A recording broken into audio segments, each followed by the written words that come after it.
Muy buenos días, tengan todos. Les invito para que me acompañen en una oración a nuestro Dios, a ti Padre amado.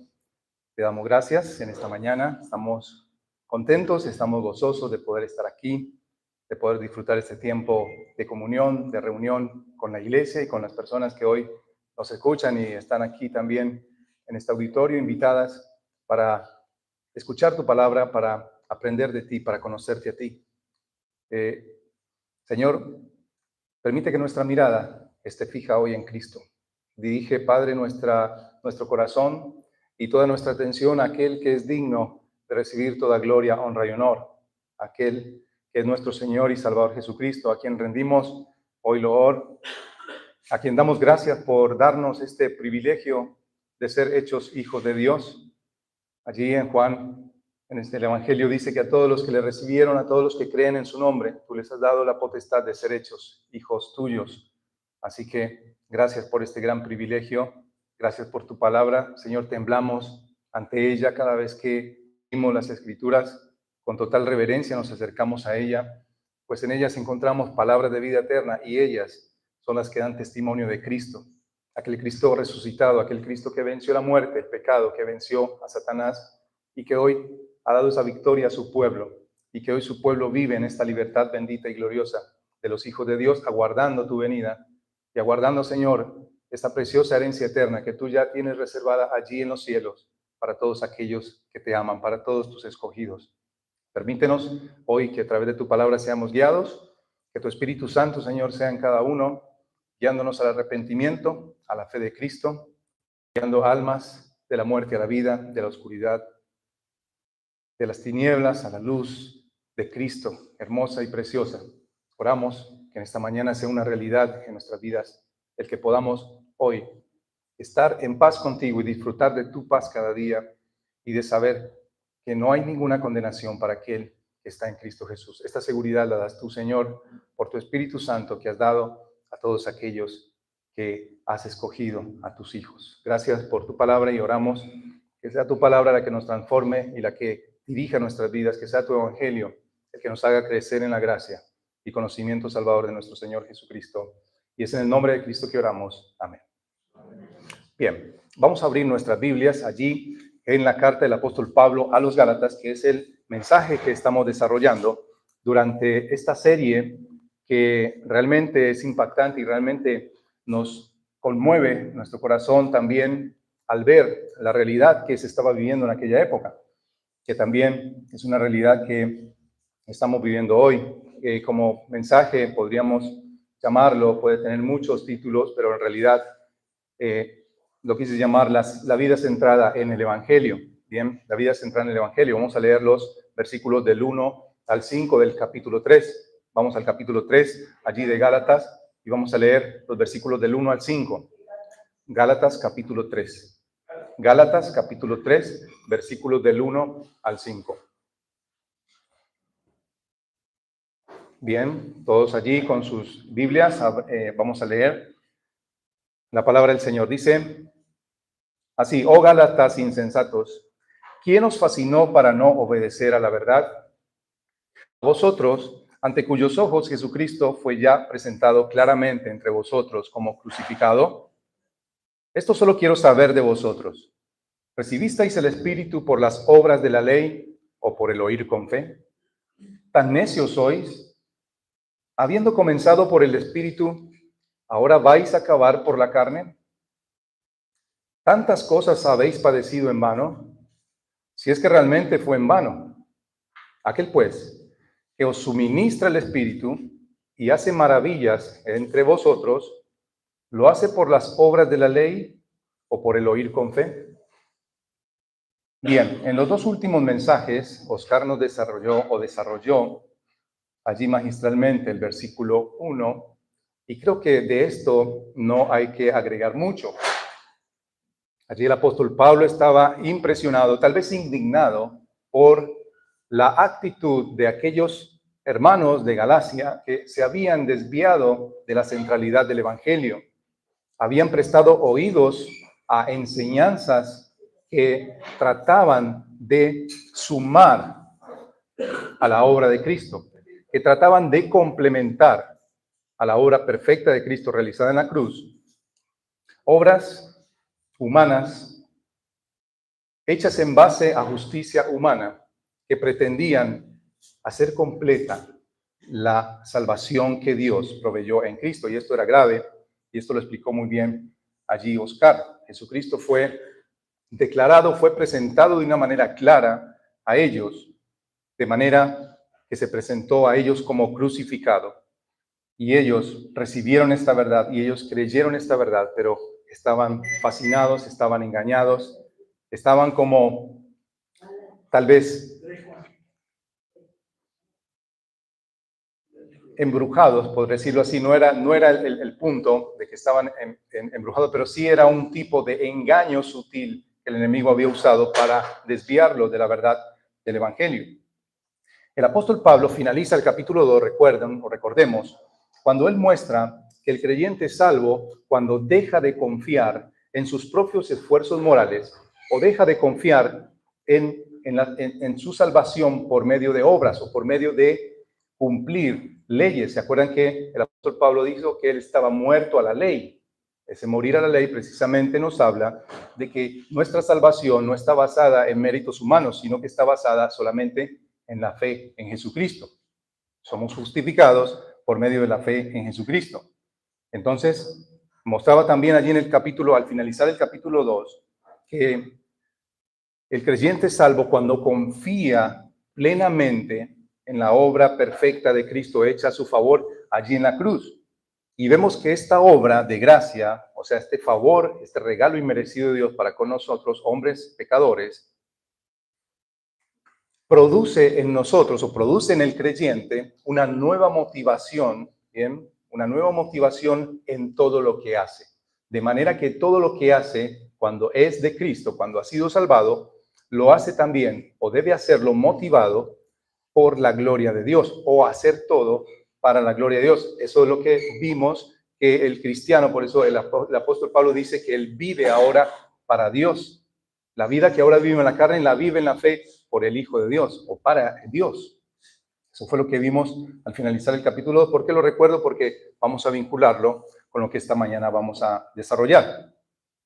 El Evangelio no es solo el camino que nos lleva al reino de Dios o el camino que nos acerca a Cristo, sino que también el Evangelio es lo que necesitamos para crecer en el día a día de nuestras vidas, en nuestra vida diaria.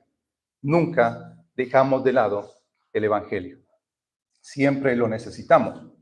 Entonces, no es que comencemos nuestra vida cristiana, bien, a través de reconocer el Evangelio, a través de creer en Cristo, a través de confesar nuestros pecados. Y después nosotros vamos a crecer por medio de nuestras obras. Bien, eso es lo que tal vez ellos estaban planteando en ese momento.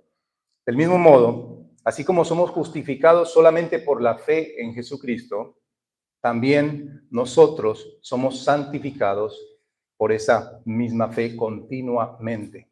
Bien, es Dios quien sostiene nuestra fe, es Dios quien nos ayuda a perseverar en nuestra fe, es Dios quien nos fortalece para que podamos cumplir o para que podamos vivir vidas que le agraden a Él. Es Dios quien nos da la fuerza a través de su Espíritu Santo para poder así cumplir la ley moral de Dios. No que la vayamos a cumplir perfectamente, pero sí hay ese nuevo anhelo, ese nuevo deseo de agradar a Dios y de obedecer a Dios.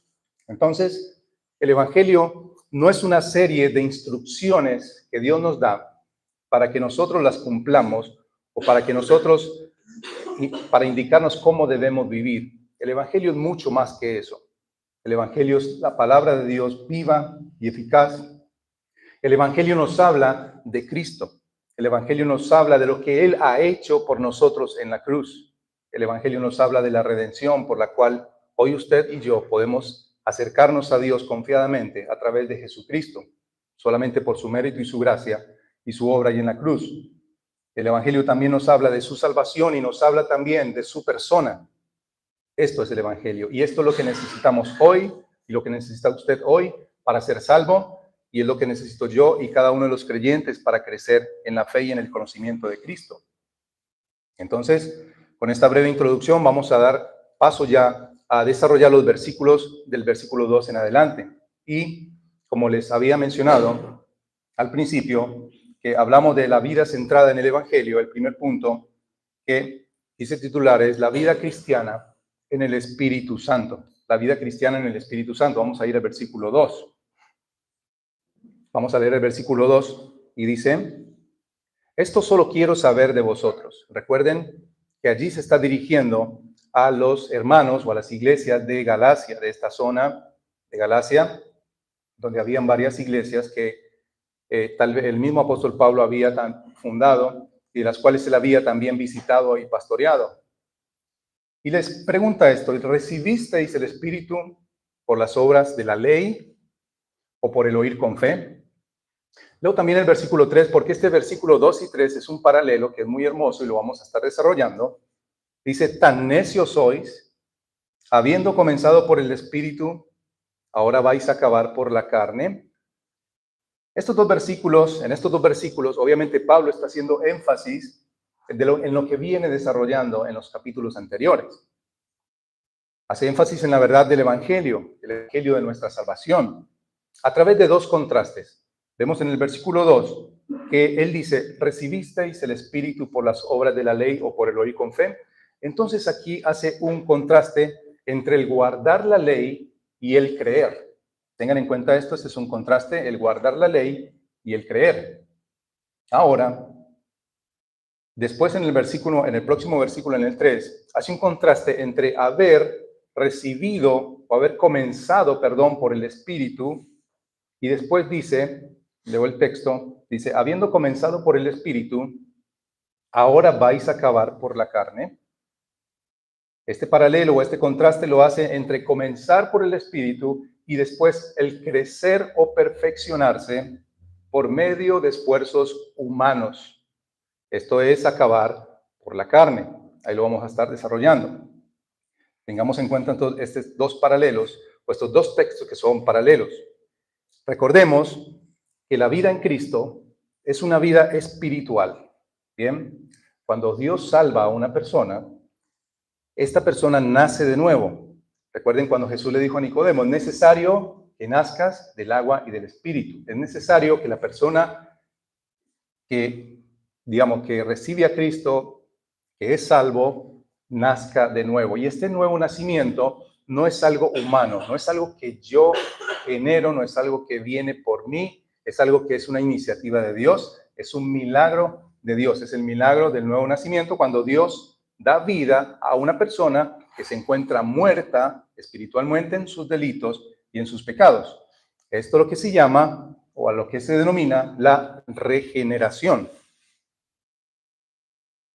Ahora, si esta vida que Dios da es espiritual y es una nueva vida, entonces esta nueva vida debe ser vivida en el Espíritu Santo. Pues es el Espíritu Santo el que da vida, porque Él es el que ha dado Dios para que habite, y esto es muy importante, para que habite en el creyente. El Espíritu Santo habita en aquel que es salvo, en aquel que ha sido salvado por gracia. En 1 Corintios capítulo 3, versículo 16, dice así la palabra del Señor: ¿no sabéis que sois templo de Dios y que el Espíritu de Dios mora o habita en vosotros? Entonces, aquí vemos que la habitación de Dios, la morada de Dios, donde Dios está, dice acá, es en aquel templo que somos nosotros, que es su iglesia. Él ha dado de su Espíritu para que habite en su iglesia. Pablo está apelando a esta realidad allí, a esta realidad de cada creyente en Cristo al decirles: esto quiero saber de vosotros, como dice el versículo en la pregunta. Volviendo al texto, dice: esto quiero saber de vosotros. Dicho en otras palabras, les está diciendo: quiero que me respondan esto, ¿bien? Quiero que me digan esto. ¿Ustedes recibieron el Espíritu como resultado de su obediencia a las obras de la ley? ¿Ustedes han recibido el Espíritu porque ustedes son obedientes a la ley? o porque han creído en la obra redentora de Cristo? Evidentemente esta pregunta es una pregunta retórica. Bien, una pregunta retórica es aquella que ya sabemos cuál es su respuesta. Ahora, en su experiencia de vida cristiana, si usted recuerda el momento en el cual tal vez recibió esta nueva vida, esto es algo sobrenatural, algo interno, algo espiritual que por ahí no percibimos, pero se evidencia en una vida transformada, se evidencia en un cambio de conducta, se evidencia en un arrepentimiento, en un cambio de mente. Tal vez, ¿cuál sería su respuesta a esta pregunta? ¿Usted ha recibido el Espíritu Santo como resultado de su obediencia a los mandamientos o a la ley de Dios? ¿O usted lo ha recibido porque realmente ha creído en la obra redentora de Cristo hecha en la cruz a su favor? Es lo que les está diciendo. Cuando ustedes han creído en Cristo, ¿tuvieron que hacer alguna ceremonia especial? ¿Tuvieron que hacer algún ritual adicional? ¿Tuvieron que cumplir ciertos requisitos, ciertas reglas para recibir al Espíritu Santo? ¿O ustedes recibieron el Espíritu Santo por la gracia de Dios al creer en el mensaje que escucharon, ese mensaje puro, ese mensaje fiel del Evangelio, que presenta a Cristo como el Señor, como el Salvador, como el único y suficiente Salvador de su vida? Como mencionaba hace un momento, esta pregunta es una pregunta retórica, porque al usted y yo creer en Cristo, en aquel Cristo que proclama el Evangelio, en aquel Cristo crucificado, como vimos en el versículo 1, está la forma en cómo se recibe la salvación de Dios. Y cuando se recibe la salvación de Dios, se recibe en su totalidad, no por partes. Digo en su totalidad porque ahí se recibe la justicia de Cristo, la justificación, la adopción, se recibe el Espíritu Santo y todas las bendiciones que vienen aparejadas con la salvación. Ya van a ver por qué les menciono esto. El regalo o el don del Espíritu Santo es una evidencia contundente de la gracia de Dios en la vida del creyente. Y esta es la más grande prueba de salvación y de garantía de la herencia eterna que tenemos en Cristo. Vamos allí a Romanos 8, Romanos capítulo 8, versículo 16. Romanos 8, 16 dice: el Espíritu mismo da testimonio a nuestro espíritu de que somos hijos de Dios. Ese es el testimonio interno del Espíritu Santo, dando testimonio a nuestro espíritu de que somos hijos de Dios. Aquel Padre eterno que dio a sus hijos de su espíritu, para que eviten, para que amoren, para que viva en él. Allí en el versículo 9 de Romanos 8 también nos dice: mas vosotros no vivís según la carne, sino según el Espíritu. Si es que el Espíritu de Dios mora en vosotros. Y si alguno no tiene el Espíritu de Cristo, no es de él. Entonces aquí claramente se está dando, digamos, la verdad acerca de la presencia misma de Dios a través de su Espíritu Santo en la vida de un creyente. En 1 Juan capítulo 4, versículo 13, dice de la siguiente manera también: en esto conocemos que permanecemos en él y él en nosotros, en que nos ha dado de su Espíritu. Y esto es algo hermoso: Cristo en nosotros, nosotros en Cristo. Esta es la realidad espiritual de un creyente, de alguien que ha sido salvado por gracia, y no por creer que haciendo las obras o cumpliendo obras va a ser salvo, sino que ha creído que por la obra que Cristo hizo en la cruz, él puede recibir salvación. Por eso se despoja de todo mérito personal, por eso se despoja de toda gloria humana y cree en Cristo. Si una persona ha nacido de nuevo, entonces, como hemos visto en la palabra, el Espíritu Santo habita en ella, sí o sí. Si una persona ha nacido de nuevo, tiene en la plenitud del Espíritu Santo. Efesios capítulo 1, en los versículos 13 y 14, el apóstol Pablo allí habla a nuestros hermanos en Éfeso, diciéndoles: en él también vosotros, y esta es la verdad que ratifica lo que estamos leyendo, aquella pregunta retórica que el apóstol Pablo hace allí a los Gálatas. En él también vosotros, hablando de Cristo, habiendo oído la palabra de verdad. ¿Habiendo oído qué? La palabra de verdad, el evangelio de vuestra salvación, habiendo oído y habiendo creído en él, ¿qué pasó acá? Fuisteis sellados con el Espíritu Santo de la promesa, que es las arras de nuestra herencia, hasta la redención de la posesión adquirida, para alabanza de su gloria. Ahora, vinculado con el texto que estamos desarrollando, vemos que el apóstol Pablo les expresa allí a los efesios que luego de haber oído la palabra de verdad, ¿cuál es esta palabra? La palabra del evangelio. Y luego de haber creído en él, ellos fueron sellados con el Espíritu Santo de la promesa. Y aquí hay una palabra clave también, que no voy a ahondar, pero se las voy a mencionar, que es la palabra arras. Las arras es una garantía. ¿Qué significa esto? Es como una cuota inicial o un pago anticipado. Bien. Lo que significa este término allí en el original es como que una persona, o es el pago que hacía una persona, el pago anticipado que hacía una persona para demostrar, digamos, la seriedad de una compra, para garantizar que él iba a adquirir ese artículo que fuera a comprar, haciendo el paralelo, digamos. Era como una garantía que se hacía o que se haría, una garantía de que se haría el pago completo de esa cantidad acordada. Y esto es lo que hace el Espíritu Santo al sellarnos. Él es nuestra garantía. El Espíritu Santo es la garantía divina. El creyente, que es parte de la iglesia de Cristo, que es la iglesia de Cristo, que es su esposa, va a tener parte allí en las bodas del Cordero, en el cielo, que va a estar con él y va a disfrutar de estas bodas del Cordero a las cuales ha sido convidado por gracia. Entonces, el Espíritu Santo es esta nuestra garantía de que el pago fue hecho o de que el pago ya se va a realizar completamente y de que estaremos en gloria con él. Aquí hay una aplicación que quería mencionarles y esta es la que hacía referencia hace un momento, porque hay algunos cristianos que sostienen, los que venimos de por ahí de ambientes pentecostales o ambientes carismáticos, sostienen que para recibir, digamos, la plenitud del Espíritu, para tener una, sí, como para recibir totalmente el Espíritu Santo, es necesaria una segunda manifestación o una segunda obra, por decirlo así, del Espíritu Santo. ¿Ven? Y muchos la buscan y muchos se esfuerzan en tenerla.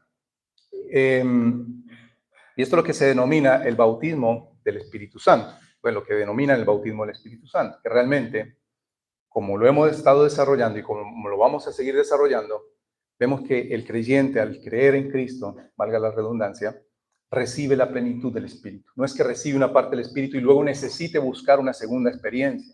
Bien, esto queda claro en lo que estamos viendo.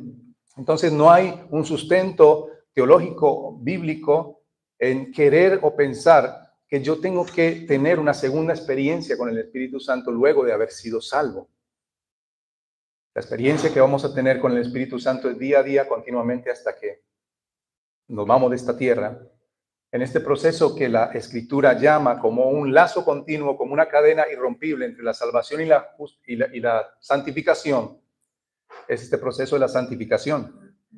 Proceso en el cual, vamos a ver más adelante acerca de las obras, si nosotros participamos, como creyentes participamos en una comunión con el Espíritu Santo, bien, participamos haciendo obras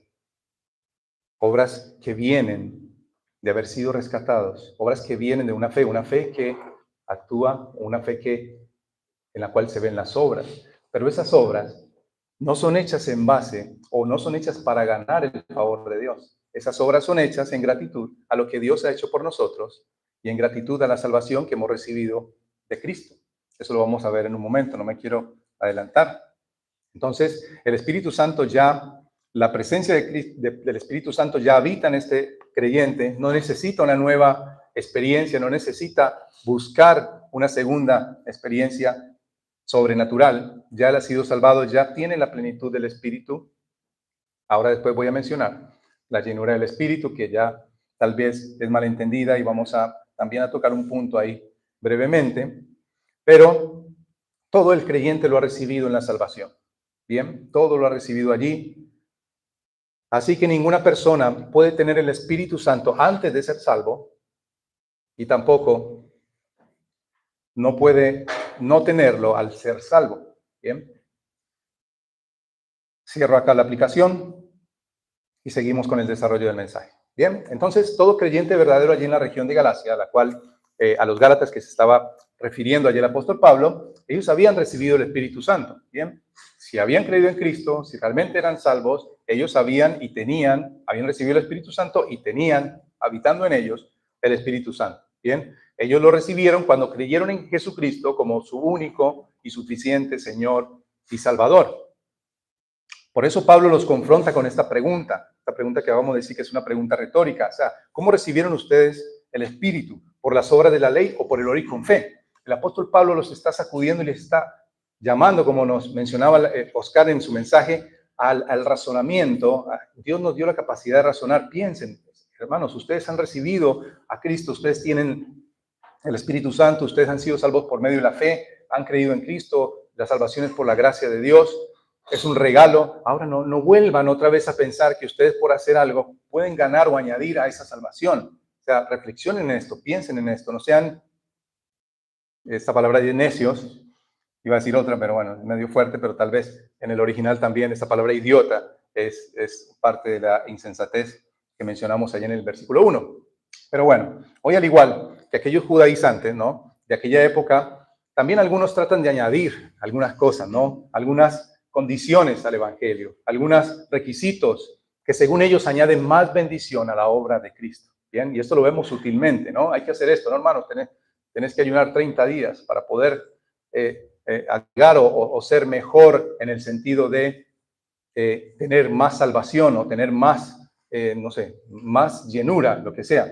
Obviamente, esto lo voy a aclarar ya en un momento porque puede malinterpretarse. Ahora, lo que hay que aclarar acá es que toda obra humana que tenga el objetivo de ganar el favor de Dios, bien, esto hay que aclararlo, se convierte en una obra que tiene base de justicia humana, o sea, base de justificación o de justicia por obras. Si usted está pensando que lo que haces hoy, que el venir hoy acá a la iglesia, te va a hacer ganar el favor de Dios, o que estás ganando el favor de Dios solamente por venir acá, por venir a escuchar, como que ya cumpliste y ganaste, bueno, yo ya estoy bien con Dios porque ya cumplí. No, esto no se trata de esto. Bien, eso no se trata de hacer cosas para yo ser aceptable a Dios. Ya Cristo lo hizo todo. Ya somos aceptos por medio de Cristo. Eso es lo que debemos entender. Cristo ya hizo lo que nosotros nunca podríamos llegar a ser. Cristo fue santo, perfecto, en justicia, en rectitud, en santidad. Vivió la vida perfecta en obediencia al Padre. Murió como justo, el justo por los injustos, para llevarnos al Padre. Bueno, Él lo hizo todo. Bien, Él lo hizo todo y lo hizo una vez y para siempre. Ahora, no es que usted no tenga que hacer nada, pero para ganar la salvación usted no tiene que hacer nada, solamente creer en Cristo. Reconocer, como vimos ahora, escuchar el Evangelio, reconocerlo, aceptarlo, bien, pedir perdón, acercarse en arrepentimiento y en fe a Cristo, reconocer su maldad, su pecado delante de Dios. Y es Dios quien concede esta vida. Bien, el Espíritu Santo, pues, es la fuente de la vida cristiana. El Espíritu Santo es la fuente de la vida cristiana. El Espíritu Santo no es el producto de una vida fiel. Esto es muy importante. El Espíritu Santo no viene porque usted es fiel o porque usted vive una vida fiel. El cristiano es la fuente de su vida cristiana. Bien, Él es el que la sustenta. Él es el que sustenta su vida. Ahora, muchos piensan también en relación a la aplicación que vimos hace un momento que para tener un nivel espiritual, o sea, para traer más al Espíritu, por decirlo así, para traer al Espíritu Santo, tengo que estar en un nivel o llegar a un nivel espiritual mucho más alto o mucho más elevado, y muchos se esfuerzan en llegar a niveles espirituales para traer más el Espíritu Santo. Eso también es algo que no es bíblico. Más bien, es el someterse al Espíritu Santo.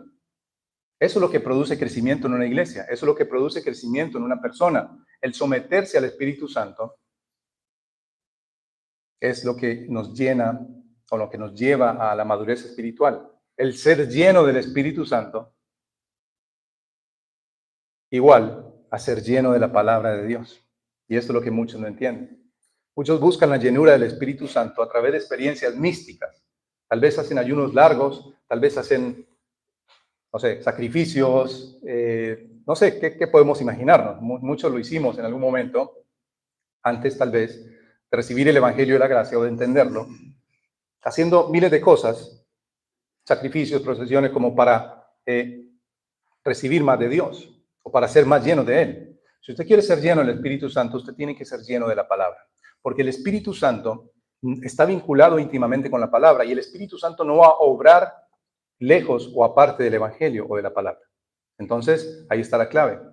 Usted quiere ser lleno del Espíritu Santo, usted tiene que llenarse de la palabra, en su lectura, en su entendimiento, en su estudio. Esta es lo que a usted lo va a hacer lleno del Espíritu Santo. Y esto es lo que a usted lo va a llevar a sujetarse al Espíritu Santo, a someterse al Espíritu Santo.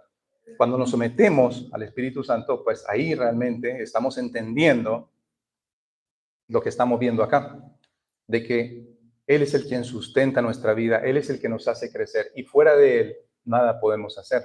Fuera de Él no podemos avanzar, no podemos crecer. En 1 Tesalonicenses, capítulo 1, versículo 5, dice el apóstol Pablo, aclarando esto, primera de Tesalonicenses 1:5 dice, pues nuestro evangelio no llegó a vosotros en palabras solamente, sino también en poder, en el Espíritu Santo y en plena certidumbre, como bien sabéis, cuáles fuimos entre vosotros por amor de vosotros. Y allí en 2 de Pedro 1:21, para ratificar esto que estamos viendo, dice, porque nunca la profecía fue traída por voluntad humana, sino que los santos hombres de Dios hablaron siendo inspirados por el Espíritu Santo. El Espíritu Santo dio la palabra, el Espíritu Santo está vinculado con la palabra. Si quieres conocer más acerca del Espíritu Santo, tienes que conocer la palabra de Dios. Si quieres ser lleno del Espíritu Santo, tienes que conocer y aplicar a tu vida el Evangelio. Vamos al versículo 3. Entonces ya vimos estos dos paralelos y ya vimos esta pregunta retórica y ya sabemos su respuesta. Y ya podemos examinarnos a nosotros mismos si cómo estamos viviendo nuestra vida cristiana.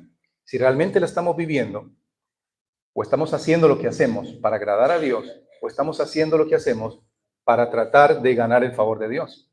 Vivimos en gratitud por lo que hemos recibido, obedecemos a Dios en gratitud a su don de gracia que nos ha dado al salvarnos, nosotros que no lo merecíamos, o estamos viviendo de una manera legalista. Ya vamos a ver la diferencia entre un legalista y un cristiano verdadero en cuanto a la obediencia. Versículo 3 dice, tan necios sois, es la misma palabra, dice, creo que en la NBI, en la nueva versión internacional, dice, tan insensatos sois, la misma palabra que desarrolló el Oscar.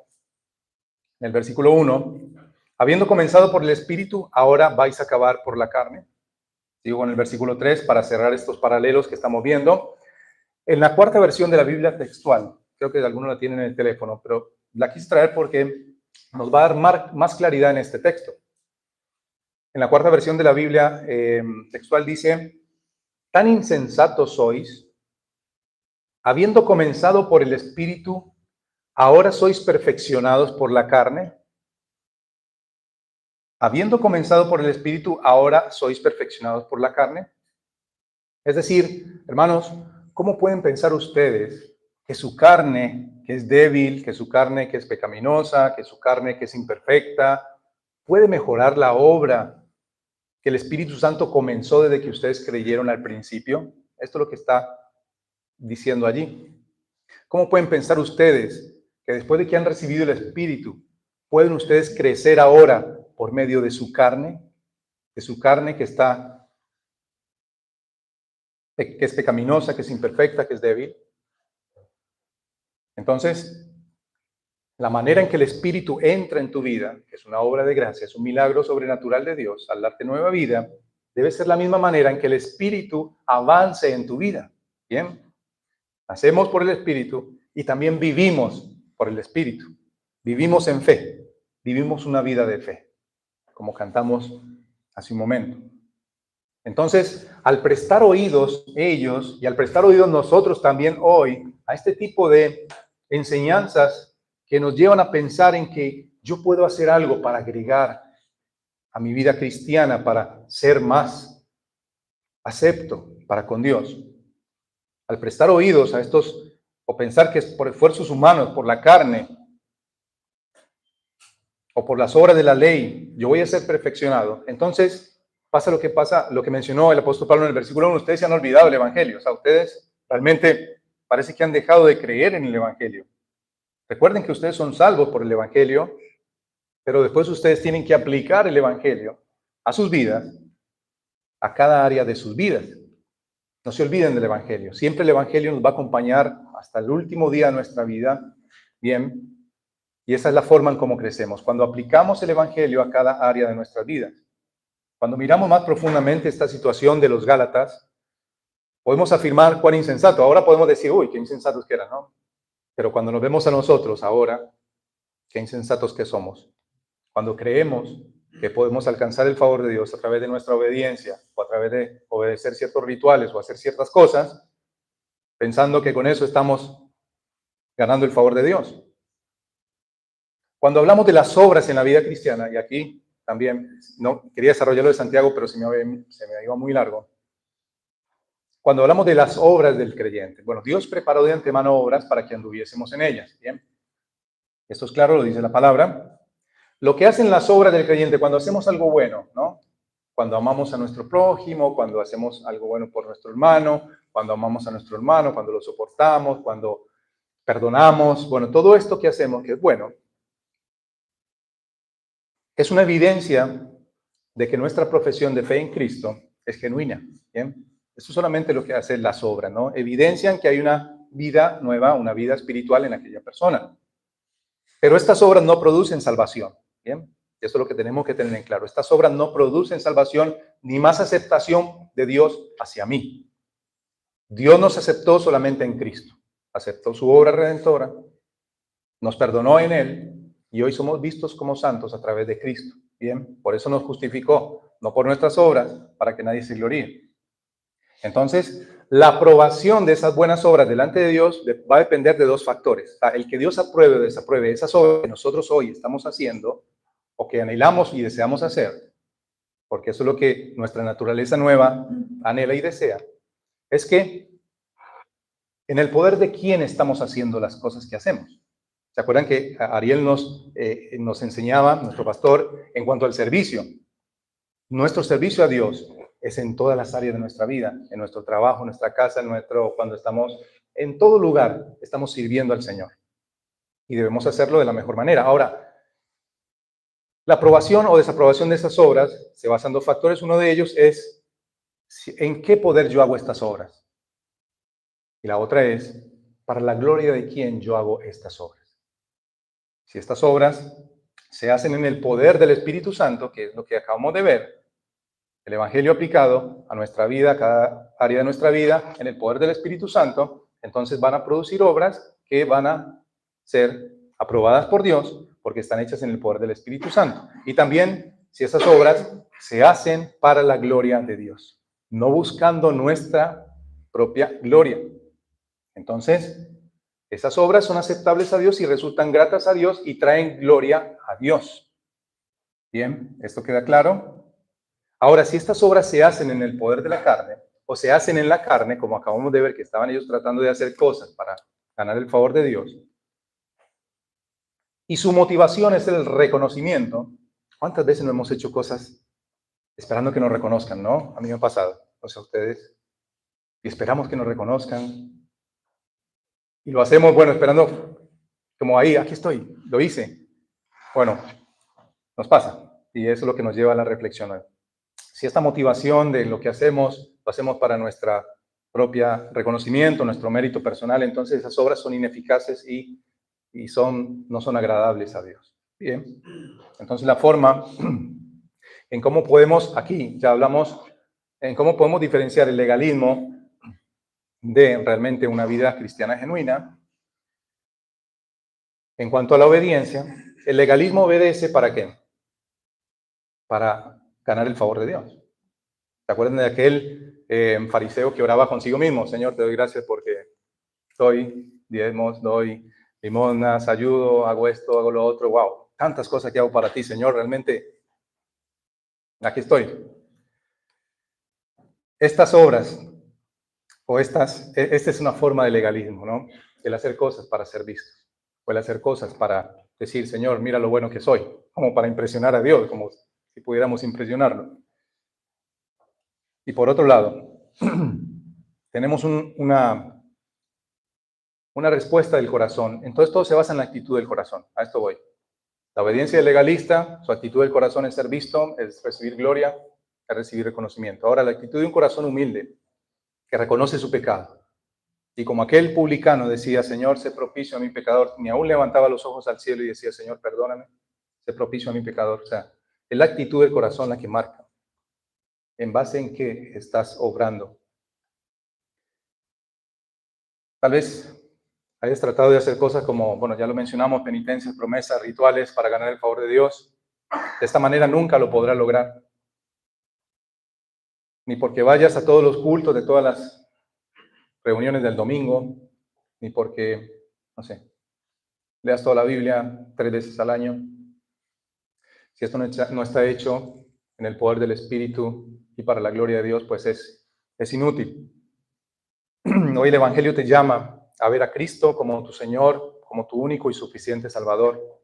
Hoy Dios te llama a través del Evangelio a ver tu necesidad espiritual, a ver tu pobreza espiritual, a ver tu miseria espiritual, a ver tu necesidad de Cristo, tu necesidad de perdón y de reconciliación con un Dios santo, el cual nunca hemos podido agradar por medio de obras propias o humanas. Deja a un lado tu orgullo, deja a un lado tu altivez y póstrate y humíllate ante el Señor. Reconoce tu pecado, reconoce tu maldad y ve al Señor en arrepentimiento y fe que Él te va a perdonar. Un corazón contrito y humillado, dice el Señor, Él no desprecia. Y esta es la actitud del corazón que Dios llama o que Dios quiere que nosotros tengamos hoy. Si aún no has creído en Cristo, pues esta es la actitud de un corazón humillado que reconoce su miseria y que reconoce que necesita de Él. Y si tal vez te sientes, tal vez eres creyente, estás convencido de ello, pero vives en una altivez diciendo, bueno, ya no necesito del Evangelio, ya yo sé todo, o sea, ya lo que sé, ya con esto me basta.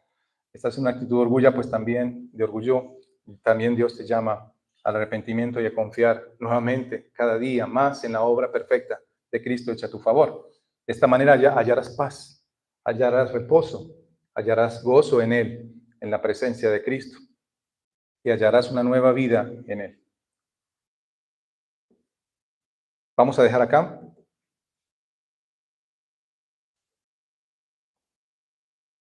Luego vamos a continuar con el versículo 4. Y bueno, continuamos a partir del versículo 4, pero lo que el Señor nos llama en esta mañana es a reconocer que solamente en Cristo hay salvación, que solamente en Él hay perdón y que no hay nada que nosotros podamos hacer, que fue la conclusión del versículo 1 en el desarrollo, que nosotros no podemos salvarnos a nosotros mismos. Tenemos que acudir a Cristo, tenemos que confiar en Él. Padre, te damos gracias en esta mañana por tu palabra, la cual a través de la exposición o a través de la inspiración de tu Espíritu Santo, guiaste al apóstol Pablo a escribir aquellas iglesias en Galacia, iglesias que habían perdido el enfoque de una vida centrada en el Evangelio y que se estaban desviando nuevamente a la esclavitud de la obediencia a la ley, poniendo rituales, poniendo leyes, poniendo requisitos que sumaban o que para ellos sumaban o complementaban la obra perfecta de Cristo. Señor, tal vez hoy de manera sutil en nuestras vidas hemos también incurrido en este pecado de pensar que podemos añadir a tu obra perfecta actitudes, cuestiones, tal vez pensamientos o tal vez alguna cosa que pueda complementar tu obra. Pero perdónanos, Señor, y ayúdanos a entender que todo lo que necesitamos es el Evangelio, que necesitamos de tu Espíritu Santo para que el Evangelio pueda ser aplicado en nuestras vidas y pueda ser vivido de una manera correcta. Oramos para que tu vida sea en nosotros, vivida como dice el apóstol Pablo allí también, que para él vivir es Cristo, su vida era Cristo. Él vivía la vida de Cristo. Ayúdanos a nosotros a vivir también esa vida, confiando en tu palabra, confiando en el poder de tu Espíritu Santo, pero también en la responsabilidad que tenemos, en esta responsabilidad dependiente que tenemos de ser santos. Ayúdanos a ser responsables, ayúdanos a vivir en santidad como tú nos mandas que vivamos. Gracias, Señor, por tu palabra y que tu Espíritu redarguya en nuestros corazones y a todos los que aún no son tuyos, pues los lleve al arrepentimiento y a la fe de Él. Oramos en Cristo Jesús, dando gracias. Amén.